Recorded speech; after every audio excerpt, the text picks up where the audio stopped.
ऐसे कॉलर हैं। अस्सलाम वालेकुम। वालेकुम नुसरत, कैसी हैं? मैं ठीक ठाक हूँ। आया साहब, आप कैसे हैं? अल्हम्दुलिल्लाह, आपको जुम्मा मुबारक हो और आपको भी। मुफ्ती साहब को भी सलाम हो।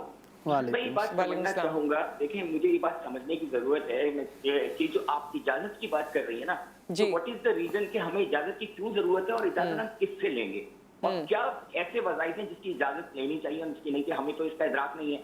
सही। दूसरा सवाल ये कि मुफ्ती साहब देखें, हम किसी भी चीज को शुरू करने से पहले एक उसकी नियत करते हैं और खुशू खुजूर रहते हैं।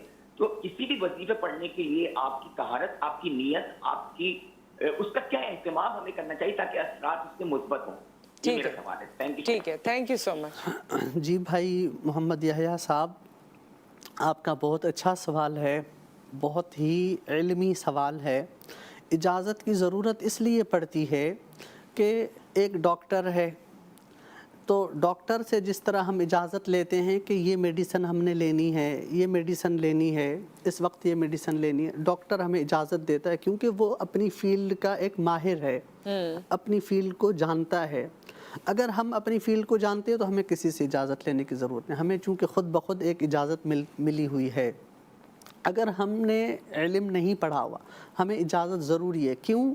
वो इसलिए क्योंकि कुछ वज़ीफ़ों की तासीर ठंडी हुआ करती है, कुछ वज़ाइफ़ की तासीर गर्म हुआ करती है।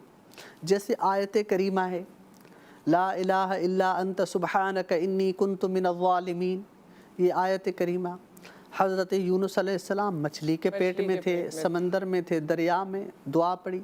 अब ये वजीफ़ा इसकी इतनी तासीर गर्म है, इतनी गर्म है कि उस हद से ज़्यादा पढ़ेंगे तो फिर तो इसलिए कुछ वज़ाइफ़ होते हैं ठंडे, कुछ की तासीर।